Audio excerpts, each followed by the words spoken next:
All righty. Good afternoon, ladies and gentlemen. Welcome to the August 7th, 2026 meeting of the Medford Site Plan and Architectural Commission. Could we have roll call, please? Yes, Mr. Bender. Here. Mr. Camiller. Ms. Powell. Present. Mr. Thomas. Here.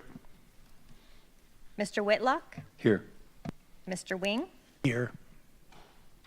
We have 6 present. Thank you. We have a quorum. Item number 20 is our consent calendar. We have none. Item 30 is approval of the minutes from the June 17th, 2026 special meeting. Are there any additions or corrections to be noted? Anyone? With that, I move that we approve the minutes as stated. All right, thank you. Second. I have a motion and a second. And I guess we'll have a roll call, please. Mr. Bender. Yes.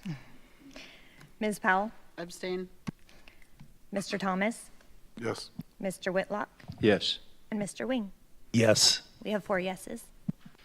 Thank you. Item 40 is oral requests and communications from the audience. This is an opportunity for members of the audience to address the commission on matters that are not on today's agenda. If you wish to speak, please come forward to the podium, sign in, and tell us your name and your concern. Anyone? All right.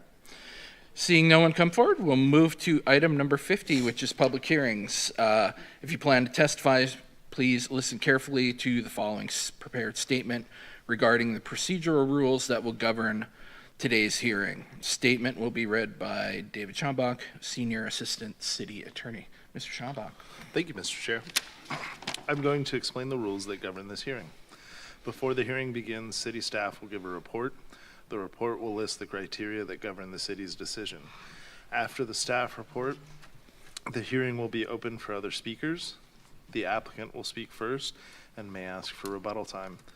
Following the applicant, any other interested person will be allowed to speak. Before the hearing is closed, anyone who needs more time to present evidence must ask for more time. If you ask, the hearing will be continued or the record will be kept open, and you will have at least 7 days to present additional written evidence. Any testimony, argument, or evidence you give must relate to the criteria listed in the staff report or other criteria in the comprehensive plan or land use regulations that you believe apply to the decision. If you fail to raise an issue or do not give the commission sufficient information so that the commission and any party can respond, you will not be able to appeal that issue to the Land Use Board of Appeals. If you do not raise constitutional or other issues about any proposed condition with specificity so that the commission can respond to that issue, you will not be able to bring a court action for damages. Thank you, Mr. Schambach.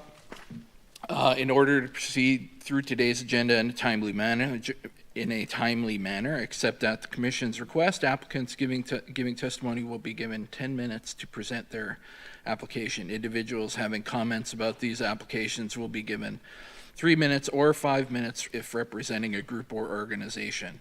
5 minutes will be given to the applicant for rebuttal, which brings us to item 50.1, which is AC-26-101, consideration of a proposed 508-unit multifamily development consisting of 23 multi-unit buildings to be constructed in 3 phases.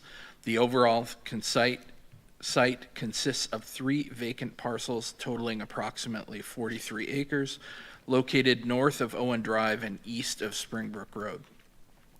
The parcels are zoned MFR 20, which is multifamily residential, 20 units per gross acre, SFR 10, which is single family residential, 10 dwelling units per gross acre, and CSP, service commercial and professional office, CC, community commercial, and includes an RZ or restricted zoning administrative mapping overlay. The applicant is Creations Northwest LLC.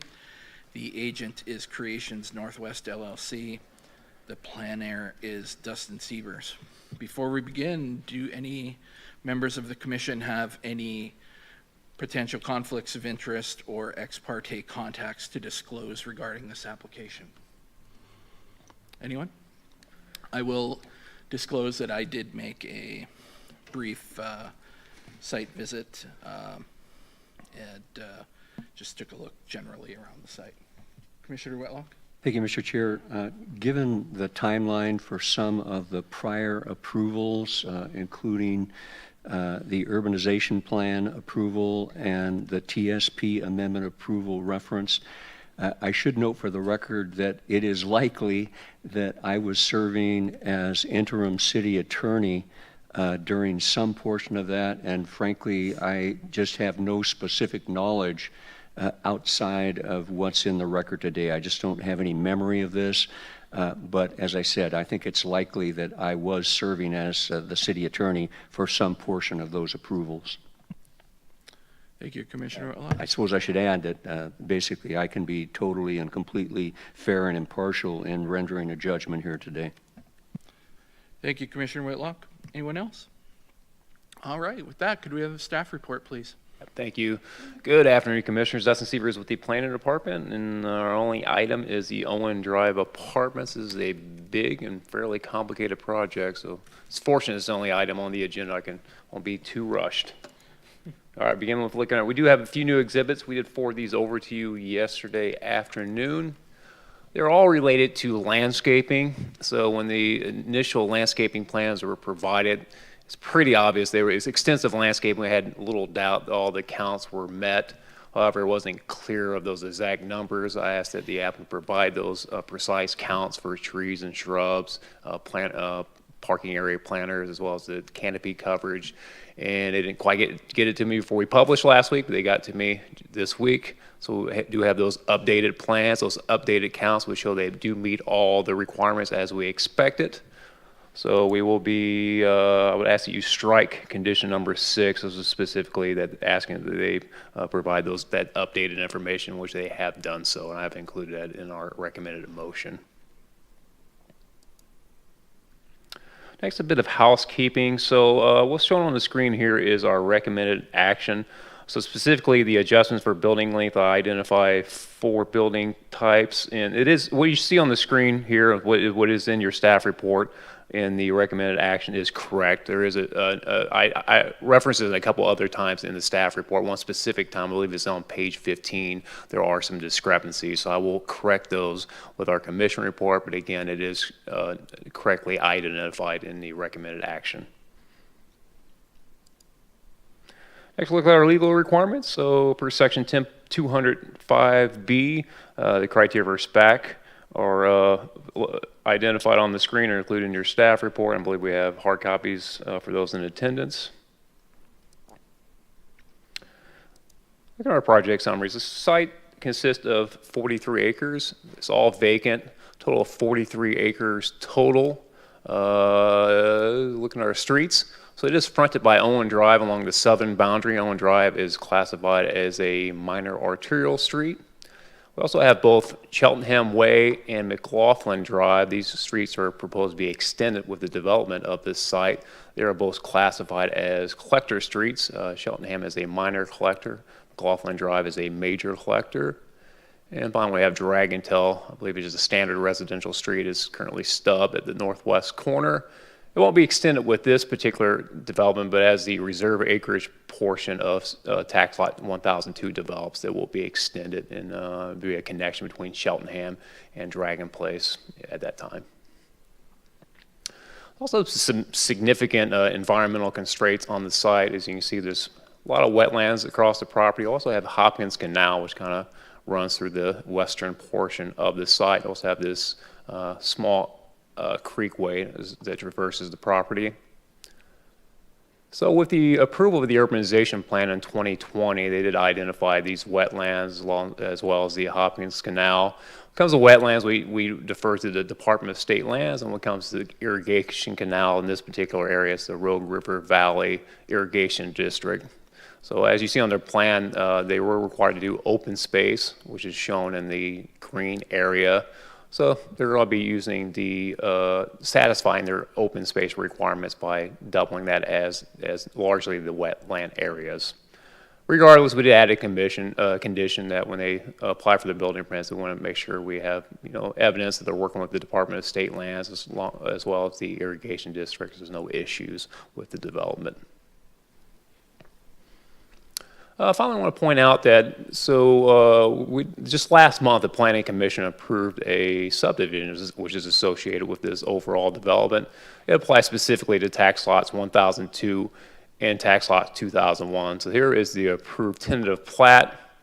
As you can see, all of tax lot 1002 was approved as reserve acreage, so no development will be immediately occurring there. So they have to come back at a later time with another subdivision plat.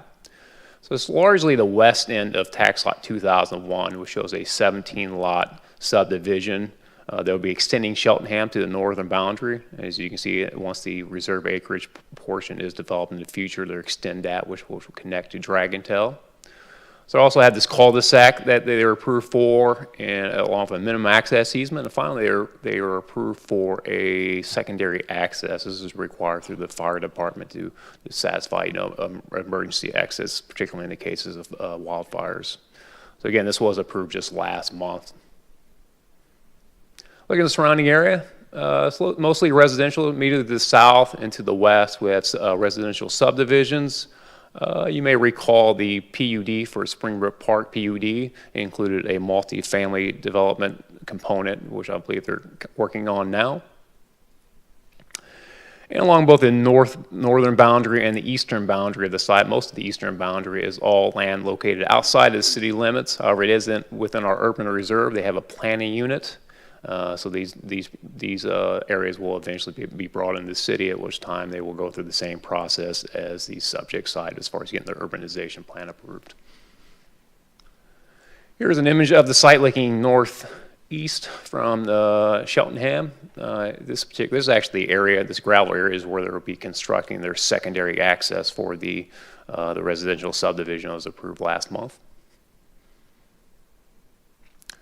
There are 4 general land use plan designations over the site. You have urban residential, urban medium density residential. You have commercial and service commercial on the far east side. And in 2024, the site was approved for zone changes to SFR 10, MFR 20, commercial service and professional office, and community commercial. All these zonings comply with those GLUP designations that were established. There was also a traffic impact analysis was submitted with the zone change, which established a trip cap. We're going to be talking about that a little bit later in the presentation.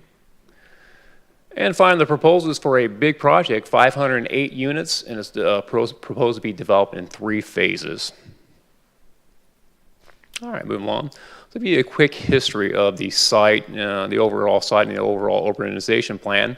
So in August of 2020, the City Council did adopt the urbanization plan for MD38, and they also annexed those areas into the city. So that included 80 acres shown on the adopted plan shown here, including the subject site. You can see in the urbanization detail plans, there was a minimum residential density that was required, along with a minimum amount of open space. And we've already stated before, the wetlands will serve as the open space areas as shown on their plan. And also several higher order streets will be extended with the development of the urbanization plan, specifically to this site that includes Cheltenham Way, Owen Drive, and McLaughlin Drive. And as stated before, in 2024, they were approved for a zone change, which included that traffic impact analysis, which established a trip cap over those areas. And again, just last month, they approved the 21-lot residential subdivision. Again, that will include the construction of Cheltenham Way and this street A as they identified, which terminates in the cul-de-sac. All right, which brings us to the subject proposal. Again, is 508 units proposed over 3 phases. So they're proposing a total of 23 buildings, and 13 of these buildings will be, let me go back, will be as shown here, will be 3-story. They measure just below 30 feet when measured at the top plate, so it's well below the maximum height limitations. There are 2 buildings. These are clubhouses. These won't be used for residences. It'd be for offices associated with the development, just the 1-story buildings. There'll also be 8 what they call chancellor buildings. These are along the frontage of Owen Drive, and they will be 2-story. As you can see, the north-facing side will include garages at the lower level. And again, the remaining 13 buildings will all be 3-story. There's various different designs of buildings. As far as streets, we already talked about Cheltenham. That will be constructed with the final plat of the Owen Drive subdivision. Again, we stubbed at the north boundary, and eventually we'll extend where we'll connect to Dragon Tail once this reserve acreage portion is developed in the future. And with this particular project, they will be constructing a partial area of McLaughlin Drive extension. As you can see, it does veer to the east from here. That was established and approved with the adoption of the urbanization plan. The reason it does veer to the right is to avoid the wetlands directly to the north. 3 accesses are proposed, are shown on the site plan. It includes 2 off of Cheltenham. They're also showing a driveway off of Owen Drive, so a traffic study was required for that. Per the code, you cannot put a driveway off an arterial when you have access to a lower order street.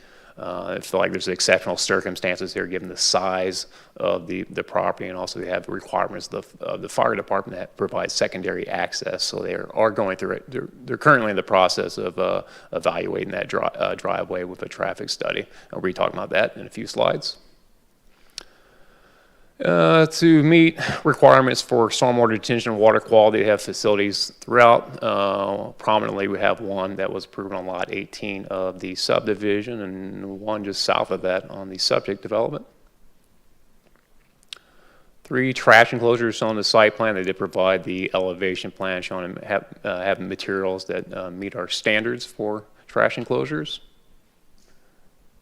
Pedestrian connectivity, they show an extensive network. It shows that all the buildings connected to all our public streets, and it also shows the pedestrian walkways connecting all the buildings to each other, which meets those standards per section 10.773. And with their urbanization plan, they were also required to develop a shared use path, which was formerly known as our leisure services plan. It's a plan we have now, a citywide plan to connect all our trails. So this was reviewed by our parks planner, and she provided a staff report, which is included in your staff in your overall report. She also included this diagram. She just wanted to make sure that the applicants are aware that that they need to extend that trail so that they can connect to the developments to the west. But they've been working with our parks planner since the urbanization plan. Looking at density, it can be pretty complicated given we have different zoning classification. The applicant did do a great job providing us this summary detail in the table showing that meet all the density requirements, and we're well on the mark on meeting those metrics. That was part of the approval of the urbanization plan. Looking at development standards, so again, same situation. We have very slightly different development standards on these different zoning districts. I try to identify all those, but they meet all the standards for both building height, lot coverage, and as well as all the setback requirements. As far as parking, they hit the minimum on vehicle spaces, and they also provide bicycle spaces. They are utilizing spaces within the units. This is something that this body has allowed in the past, as well as some outside spaces. Looking at landscaping, again, they did provide us with these updated countings. This wasn't included in your staff report. I didn't have that information at the time.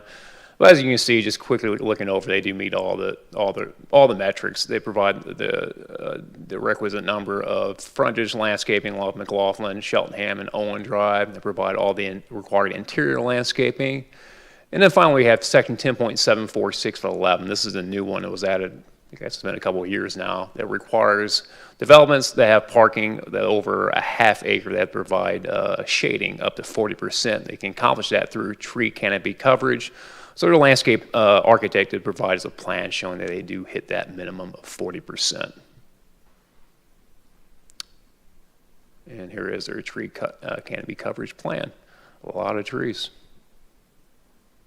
All right, next move on to the multifamily design standards. So as you know, we do have clear and objective standards now for multifamily buildings. The applicant provided thorough findings addressing all those standards. Almost all of them met. However, there are a few which they're requesting optional adjustments per section 10.719. And that requires the applicant demonstrate that what they're proposing can achieve an equivalent or higher quality than otherwise would result through strict adherence of those standards. So they asked for 3 of them. I'll go through those each in turn. The first has to do with buildings at intersections, at corners.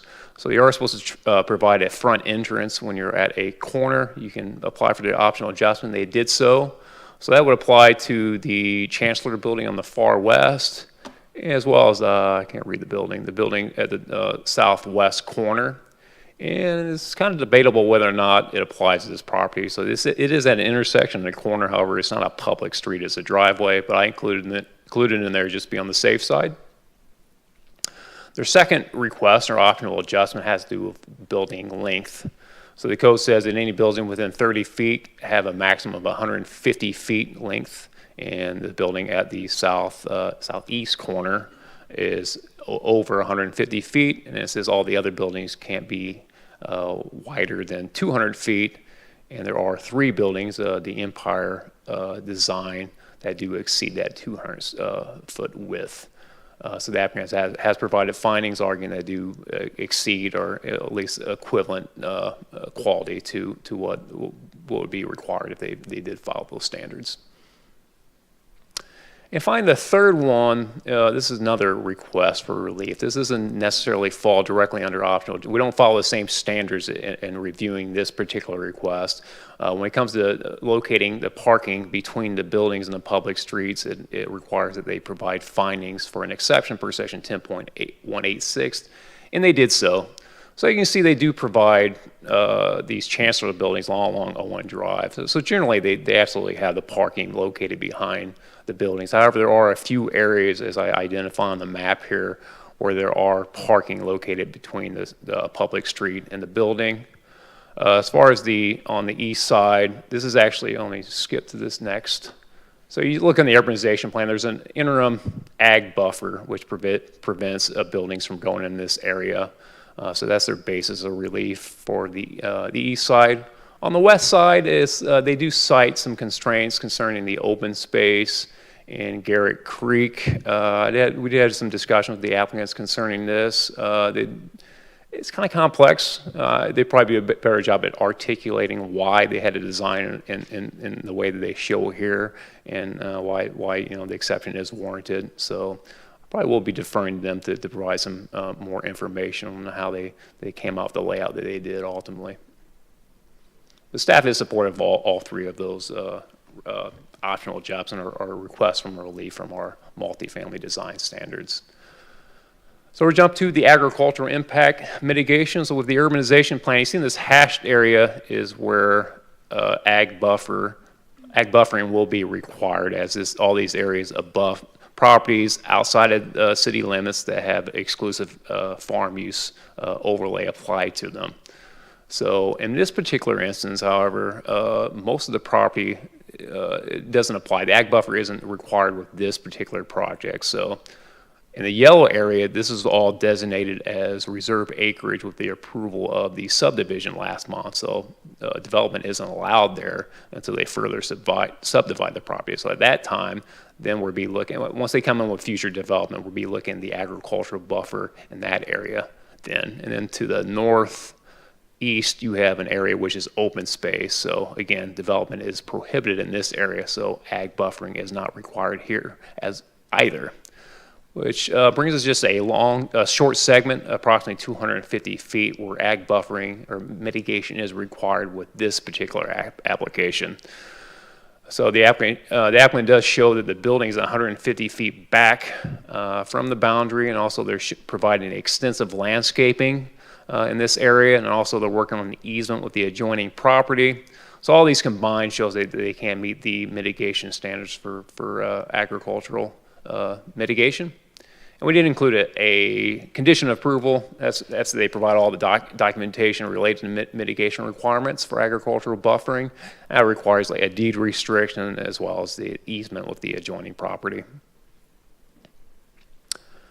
And next, we'll look at the traffic impact analysis. Actually, there's three parts. There's three different things we're looking at with traffic on this. So first has to do with the trip accounting. So again, with the 2024 zone change, they provided a traffic impact analysis which established that trip cap of 389 p.m. peak hour trips. So they provided a trip accounting and shows they're well below that. Nevertheless, they will be required to do some mitigation in the future. And it includes, like, most immediate, it looks like they'll have to do some mitigation at Poplar and McAndrews. Then later on, we'll be looking at some mitigation at Springbrook Road and Lone Pine Road.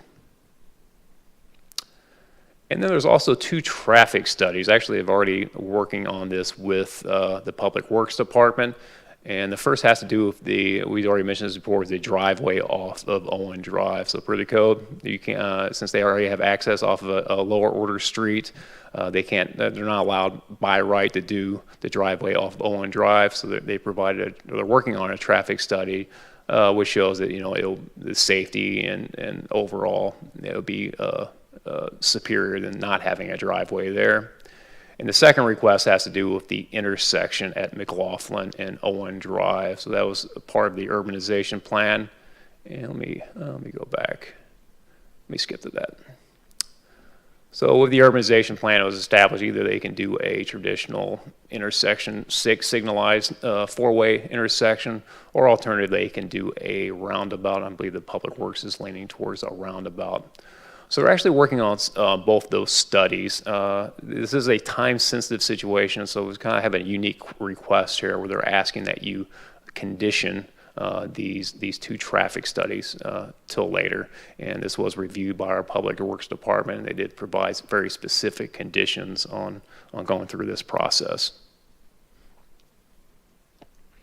As far as public comments, we did receive three in total. One specific I'd like to talk to about, and this has to do with the adjoining property to the northeast of the site. This is a large property, just about right at 100 acres.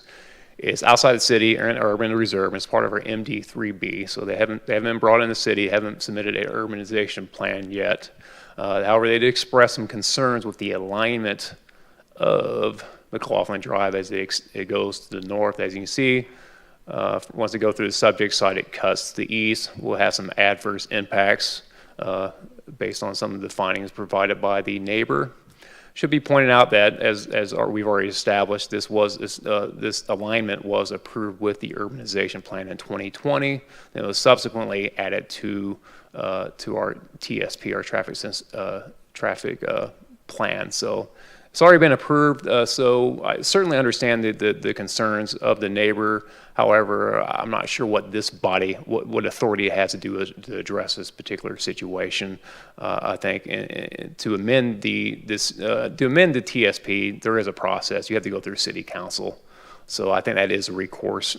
The only recourse for the neighbor is to seek out information from our City Council about possibly amending it. Again, the rationale behind it, cutting it to the east, as you can see, we do have wetlands here. So that was approved in the interest of avoiding the wetlands. I believe we have Mr. Jack Galpin is here. He's the one who submitted the email, so I'm sure he can speak further to this matter. All right, brings us to our findings and recommendation. Staff has reviewed the applicant's findings and conclusions, and we recommend the commission adopt the findings as submitted. And there's our big recommended motion, so we ask you adopt the findings recommended by staff, and we ask that you direct to prepare a final order for approval of AC 26-101. That's per the staff report dated July 31st, 2026. It includes exhibits A1 through U, including our new exhibits, where we replaced the previous ones. We ask that you approve the development to exceed block length. We're asking you to approve the maximum timetable of 5 years. We're asking you to approve the two optional adjustments as requested. We're asking you to approve the exception requests pertaining to the parking being located between the building and the street. We ask that you approve the applicant's agricultural impact assessment report. And again, that's contingent on the conditions that we included in Exhibit A. And we ask that you accept the applicant's stipulations as in regards to conditioning the traffic studies. And finally, I've added this new one, and that is that you strike condition number 6, and that's regarding the landscaping and tree canopy coverage, which has been satisfied with their new submittals. And with that, I can take questions. We also have the applicant's agent representing him here physically is Mr. Jay Harlan of CSA and AKS. I believe we may have a couple more agents on the Zoom call. From our Public Works Department, filling in for Doug Burrows, we have Alina Belts. She's our utilities engineer. She's also serving as our acting transportation manager. And we also have Mr. Tanner Farrington. He's our fire marshal. So I'll probably be deferring to them on some of your questions. But with that, I can do my best. Thank you. Thank you, Dustin. Do any members of the commission have questions for staff regarding the application? I have a few. Commissioner Paul? So the canopy, the 40% of the trees, do we know if those are actually sap-producing trees? Because that would be really inconvenient and Yeah. unfortunate for the tenants. Yeah, I believe there are specific species they have to have. I wasn't able to look real closely at their plan. They provide a pretty extensive plan, which I'm sure Yeah, I saw a states lot that- of the names of the trees, Yeah. but I can't see that well. That's an interesting so, point, yeah. Yeah. I'm sure some would be better than others. Yeah, cer- because I have certainly. sap above my driveway, and I'm going to pull them out. So then there would go their canopy. Yeah. So just a note. Also, I was really surprised based off of how many units this is and those subdivisions right there that we only had 3 neighbors.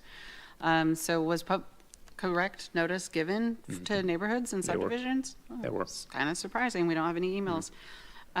Okay, so the 2020 traffic study, that was done in COVID with very little traffic. And I would actually support the neighbor who did complain about that because North Phoenix Foothill was not completed. It is now completed.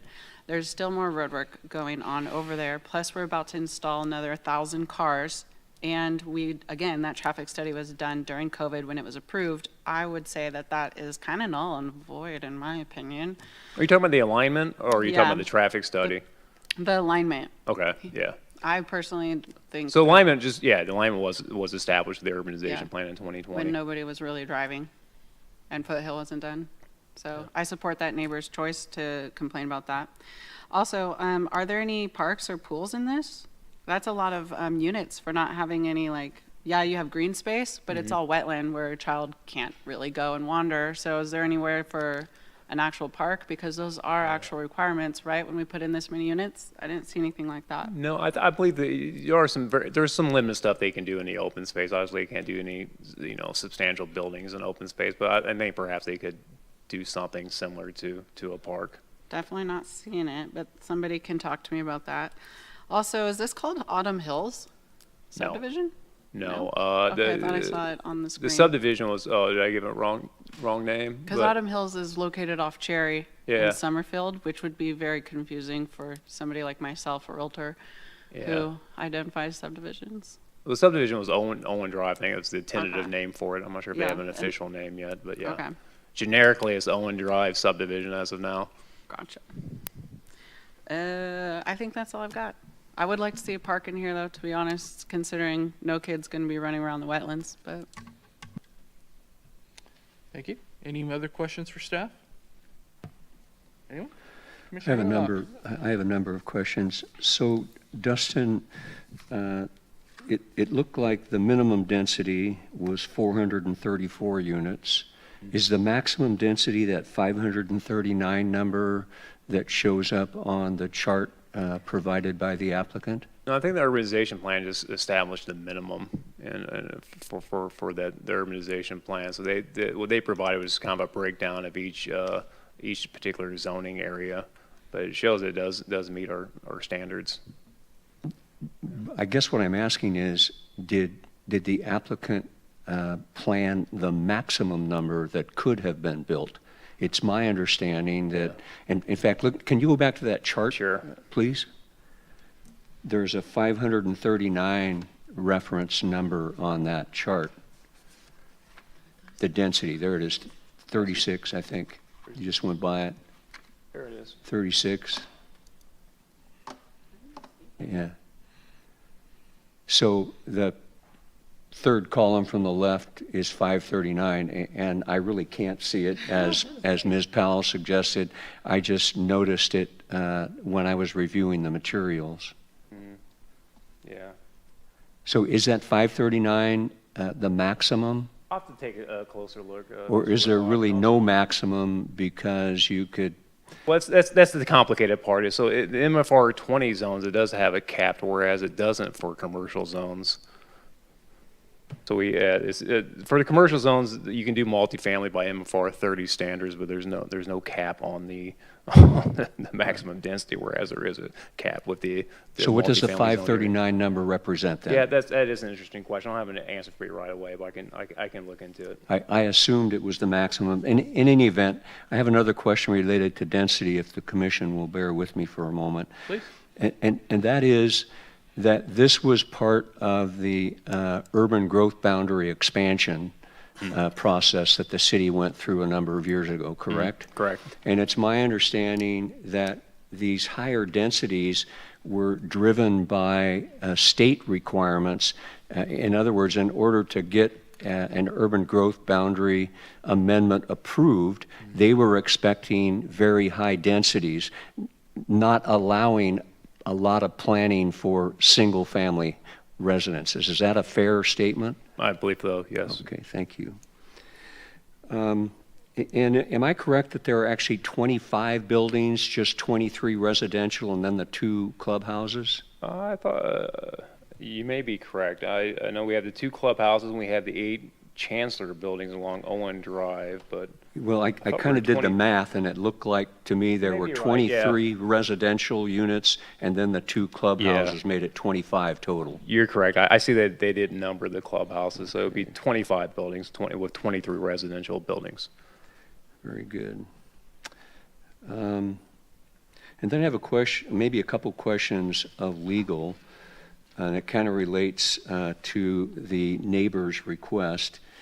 And basically, what, in my mind, what the neighbor to the east is requesting is that this application could be approved without a specific McLaughlin alignment. And my question is, can SPAC do that since a change in alignment might force changes to the overall site plan?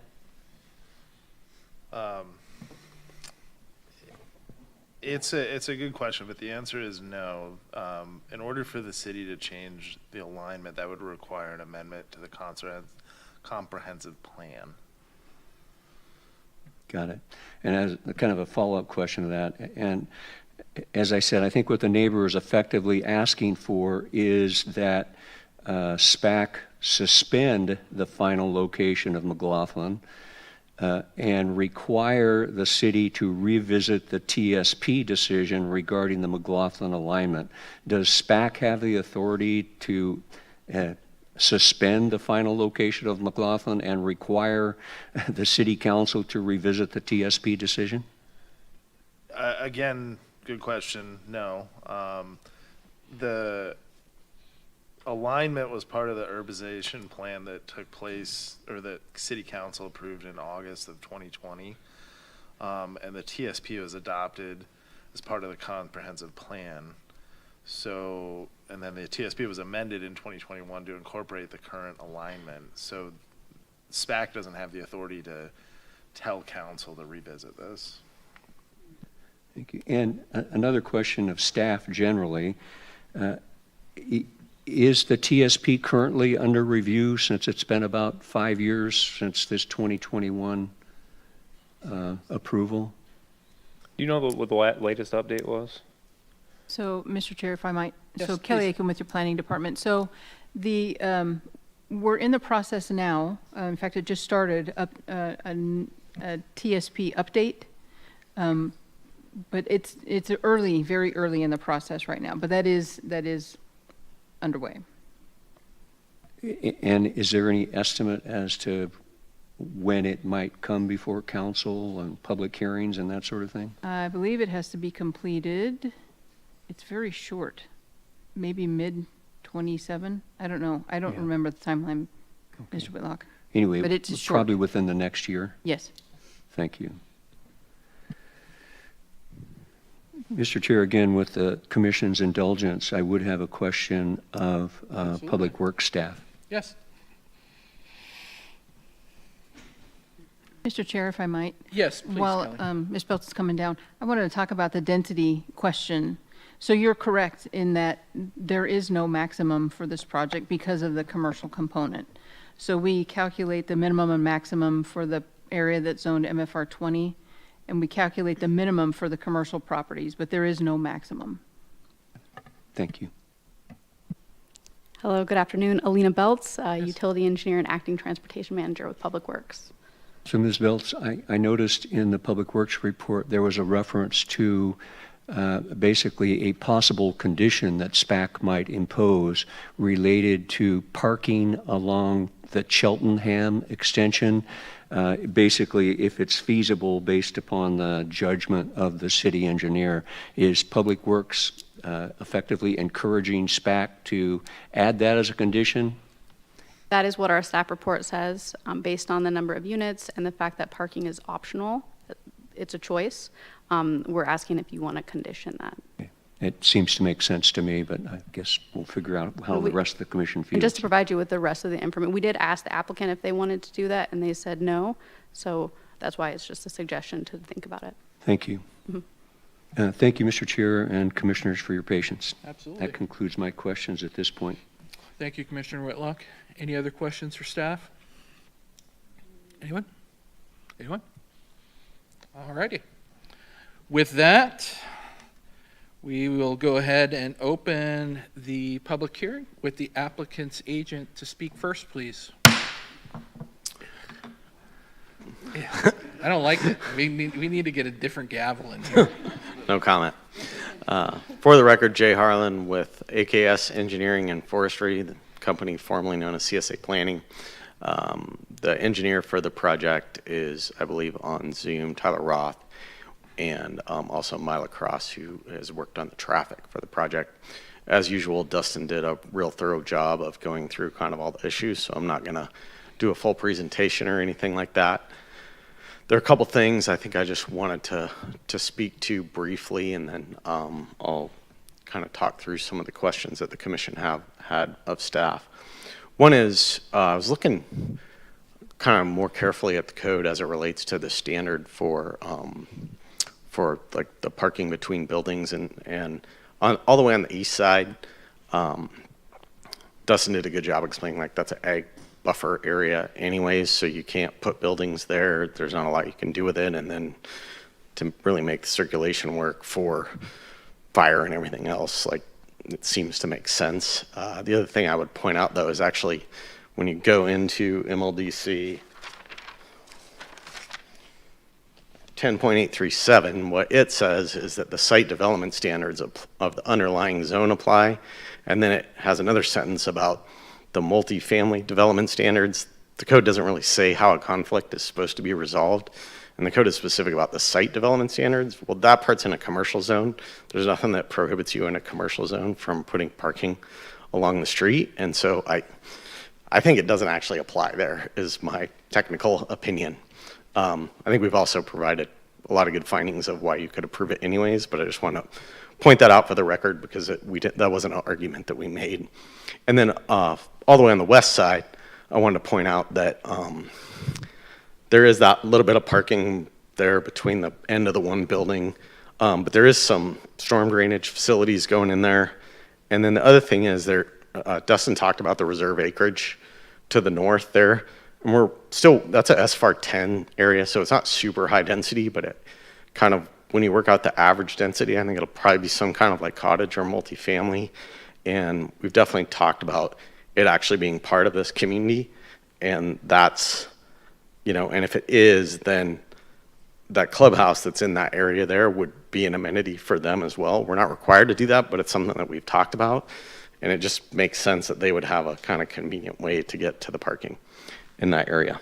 So then I think I'll just go through kind of the questions that the commission posed to staff and provide a little more information. One thing is, first of all, Commissioner Powell had the question about amenities. There are little rectangles by the clubhouses there, and I think those are contemplated to be some outdoor amenities. There's some by both clubhouses. No design has been done for that yet, but I think those are anticipated to be some amenities for the residents related to the clubhouse. Those little gray squares? Yeah, the little rectangles there, that's correct. And as to the question about the traffic study, that when the zone change was done, I mean, the first thing I would point out is facility adequacy for transportation is determined at the time of zone change. That's when it's done, and that's a final land use decision. That said, I mean, it was good observation about COVID and what was going on then, but we handled that traffic study, and I'll testify for the record that at that time, what was going on is we were actually using traffic studies because of that, or traffic counts the counts were from older than Medford normally requires because of what was going on Foothill Road, and also the fact that COVID was going on. So we were actually using slightly older counts then that were growthed up to better reflect actual normal traffic patterns, if that makes sense. And then I think the density questions, I think staff did a good job of answering those, so I won't belabor those. I did want to mention, I think, the 539 that you were seeing, Commissioner Whitlock, that's a summary of the total of the project, which includes the additional units that are in the subdivision component. And then lastly, I just wanted to speak to the question of Public Works on the condition for on-street parking on Cheltenham. And the way that was, frankly, I think that's decided because the Planning Commission imposed it the way we requested, and it's part of the subdivision. But where we left it was where feasible, because you have reversing curves there, and you got a couple driveways and stuff. So we're really contemplating doing parking bays where we can get it to fit. And according to Tyler Roth, the engineer, he's like, I think it's a good idea where we can make it work. We just can't do a row of on-street parking all the way along the road on both sides. With the reversing curves and the driveways, you're gonna have some sight distance issues and various things. So I think that's kind of where and then we've got stormwater on both sides, and we're gonna have grading out. So it'll work in some places. I think we can get a little bit of on-street parking there, but along the whole section would widen that road pretty significantly and create some other issues. So the where feasible is how the Planning Commission approved it, and I think we would just request back continue with that logic. And with that, I would request approval. I'm happy to answer any additional questions that SPAC might have. Okay. Thank you, Mr. Harlan. Any questions for the applicant's agent? No? Maybe, if I may, Mr. Chair. Please. Just briefly, I know one of the opponents to the project, maybe both of the individuals who commented, raised the concept of regional park, as did Commissioner Powell, or some sort of park area. Do you know if there are any plans in the future for this area and a park? I assume it was not part of the urbanization plan that has been approved for this area, right?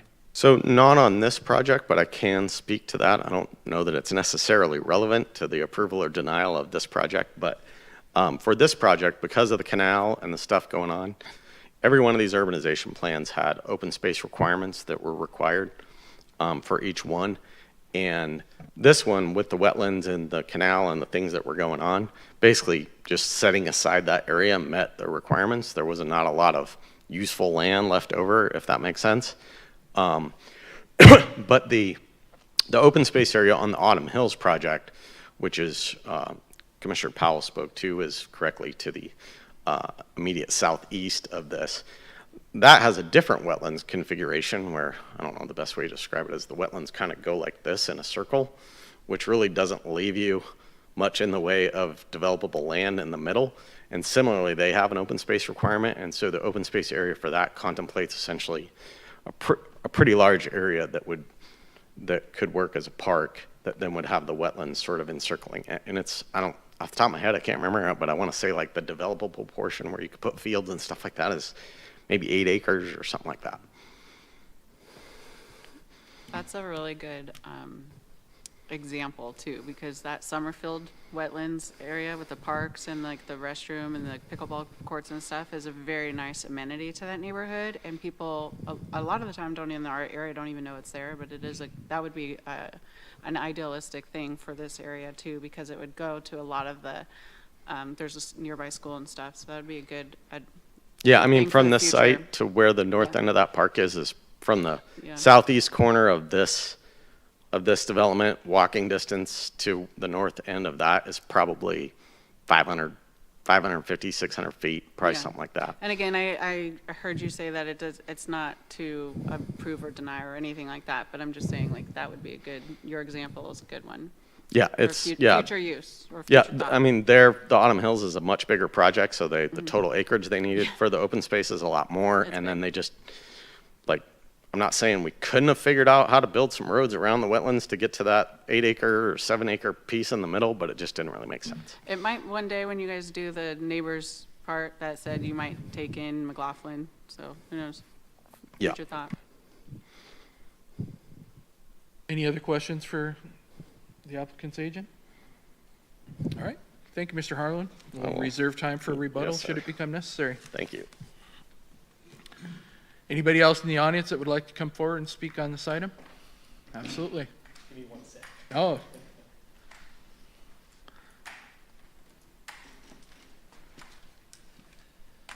Good afternoon, Commissioners. For the record, Jack Galpin, the owner of the property to the east, 3721 North Foothills, Kodiak LLC. My address is 744 Cardley Avenue.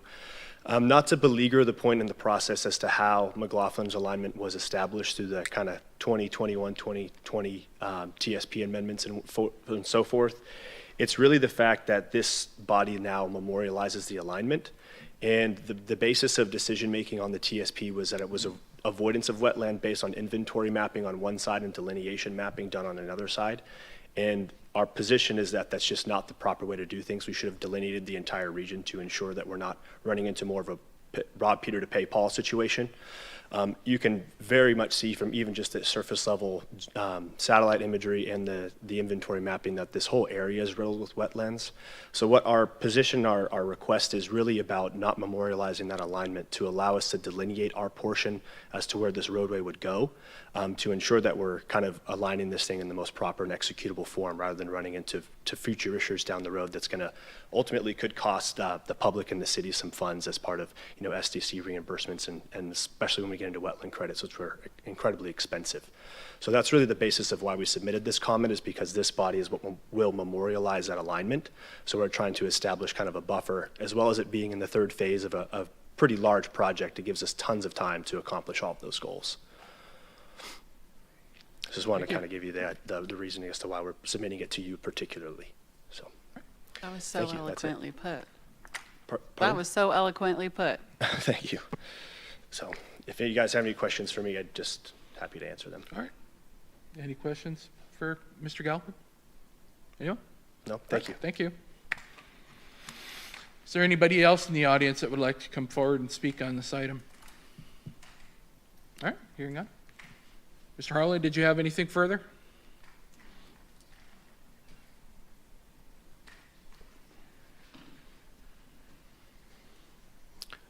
Just briefly, in response to Mr. Galpin, I think what I would say is, when I put on my other hat, which is on the Transportation Commission of the city, the city's going to be doing a TSP update. I think the city's going to want to look at doing this as inexpensively as possible, right? And Mr. Galpin is 100% correct that the more wetland impacts there are, the more expensive transportation projects get. And I'm not going to use the exact numbers, but going back to Autumn Hills, the extension of Owen crosses a wetland. That's where the vast majority of wetlands impacts are to that whole project. And that project had to spend a lot of money to get that wetland permit. So I think the thinking is correct. And I think as part of the TSP update, the city's going to want to look into the best alignment for that minimizes wetland impacts, both from a permitting feasibility standpoint and a construction standpoint. So, I mean, I think legal's right as far as what we're doing here today, but I think it's worth noting for the record. Great. Thank you. Thank you, Mr. Harlan. with that, Can I unless ask- there are any M- further Mr. questions. Harnan, Mr. Chair, excuse me, Mr. Harnan, I'm sorry, I was kind of pondering a question.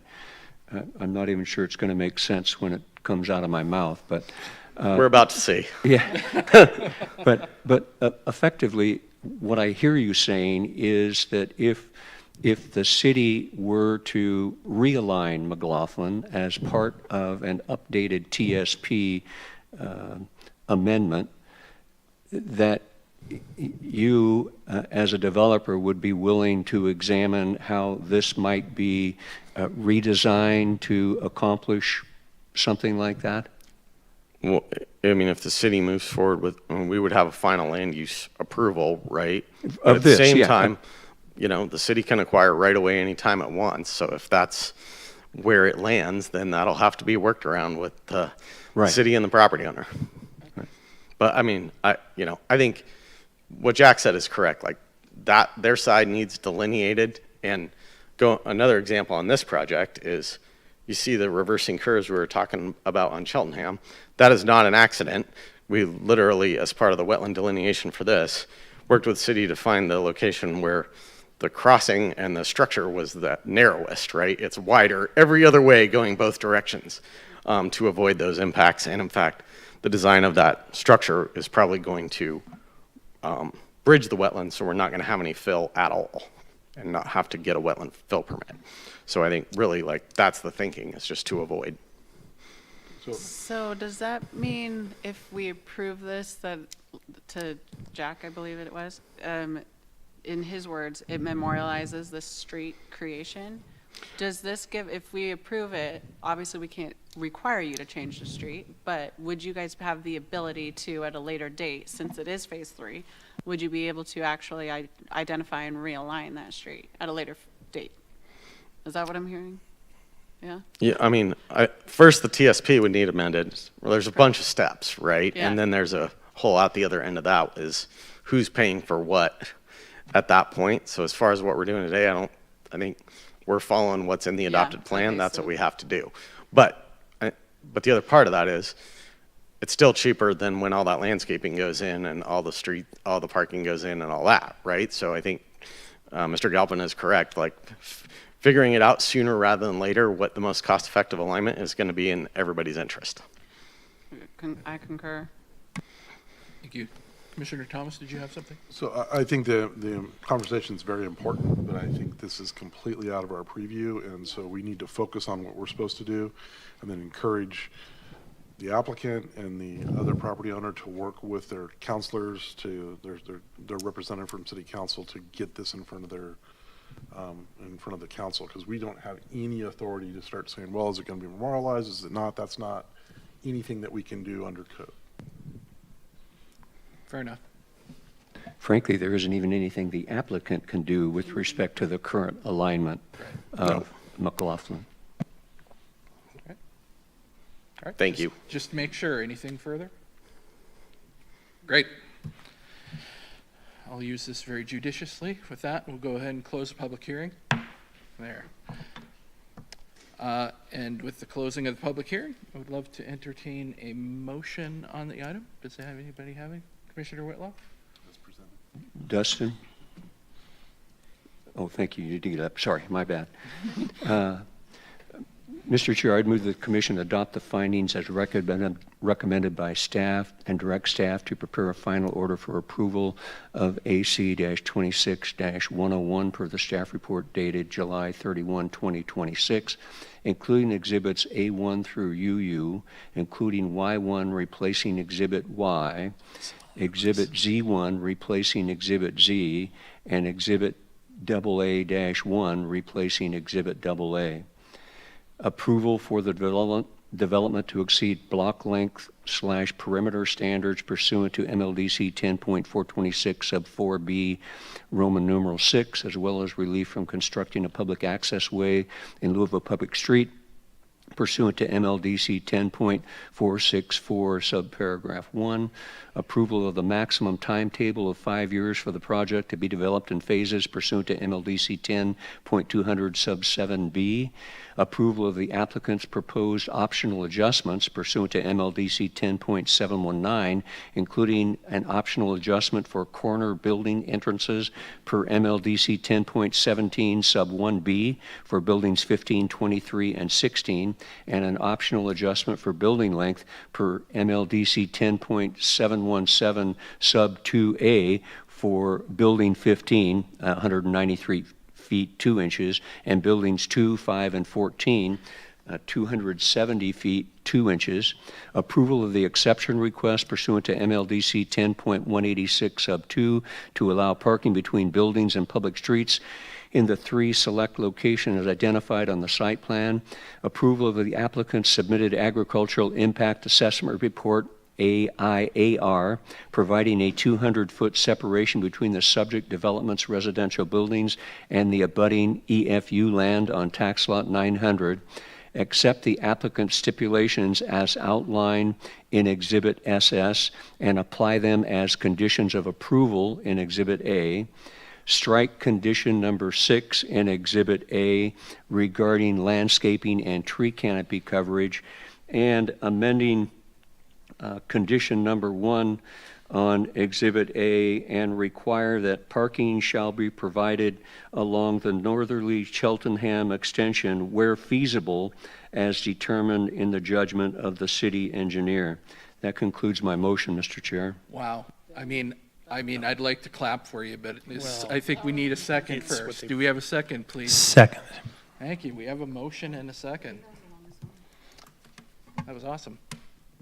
All right. With that, any discussion on the item? Yeah, I would like to Commissioner briefly Whitlock. talk about the right-of-way thing, and I also agree, it sounds like with both Mr. Harlan and the representative from Kodiak, Mr. Galpin, about there probably is a better way to align this street, but we are without any power to compel the city council to even review, let alone accept any recommendations from this committee. So the other thing I'd point out to the private citizen neighbors is that I agree this is a lot of density, and as I said and expressed in my questions to staff, that density decision was really driven by the state of Oregon in connection with the urban growth boundary expansion. So again, the state's I guess mandate for housing impacts what local entities may or may not want to do about density requirements and those sorts of things. So again, as Mr. Thomas pointed out here on the commission, our hands are tied with respect to many of the things, and this commission's jurisdiction is fairly limited in terms of what we can do with any application. To the credit of the applicant, I would say that they did a very good job of kind of blending these multifamily structures into a difficult area with all of the wetlands and other open space areas. So my thanks to the applicant for an excellent job as well. Thank you, Mr. Chair. Absolutely. Indeed. Commissioner Paul, did you have anything? No, All right. thank you. Any further discussion by the commission? All right. Amanda, could we have roll call, please? Yes, Mr. Whitlock. Yes. Mr. Thomas. Yes. Ms. Powell. Yes. Mr. Wing. Yes. Mr. Bender. Yes. We have 5 yeses. All righty. Thank you, everybody. Let's see. So that concludes today's public hearing. So we'll move on to item number 60, which is written communications. We have none. Item number 70 is new business. Again, we have none. Which brings us to item number 80, which is a report from the planning department. Thank you, Mr. Chair. I'm just going to speak to you from my seat today. Please. We have business for your next 3 meetings, I believe, so August 21st and then both September meetings. That's the 4th and the 18th. Let's see. Did you say the 21st, the 4th? August 21st, Okay. September 4, September 18. 10/4. Up at City Council, next week we have the code amendment about a appeal procedures that allows special meetings for city council to hold land use appeal hearings. And then a study session at council next week. We have downtown plan code changes. And then also some follow-up on our Stevens Street Transportation Facility Plan. So I think that's about all that I have for you. Oh, one more thing I did want to mention to you. Actually, two more things. Our Historic Commission this week approved some amendments to the old Mail Tribune building. The Oregon Center for Creative Learning is going to move some of their childcare activities from the Carnegie Library over there. And that's in lieu of building a new structure on the Carnegie Library site. So, and a really great use of the Mail Tribune building. So that's what's happening downtown. I did want to mention we have two interns with us today. We have Michelle's joining us in the planning department, and Valeria is with our legal department. So we're happy to have folks here learning about land use in a hands-on kind of a way. So I think that's all that I had for you, unless you have questions for me. Any questions for Kelly? Commissioner Whitlock? Very briefly, Mr. Chair. Kelly, when can the Planning Commission and/or City Council expect to see the amendments that are being driven by the recent state legislation, effectively, I guess, limiting public input on various matters? Staff is working on that now. I think we have a study session on it in, I think it's this month. No, it's in September, coming up. Let's see, I don't see it on my list here. But we're working on it now. There's a lot of moving parts. The code amendment is quite large because it's just, the procedures just trickle throughout the whole code. So, but our long-range staff is working on that, and it's coming soon to a hearing near you. I will say that since those rules took effect July 1, we're operating under the state rules. So you will see virtually no housing applications. There's a zone change over in my neck of the woods off Cherry and Hillcrest. Can I email you about that? Sure. Because I don't want to see a zone change going there. I'll just be real. If I may do a follow-up, Mr. Please. Chair, what impacts then to the jurisdiction of this commission will occur now because the state law is in effect, as opposed to when there may be some code changes? So what's happening, so effective July 1, so every land use application for housing that was submitted after July 1 effectively becomes a type 2, so it's an administrative review with notice. It's a planning director decision.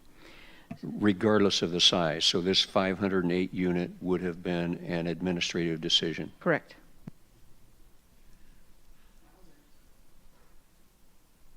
What will we be doing?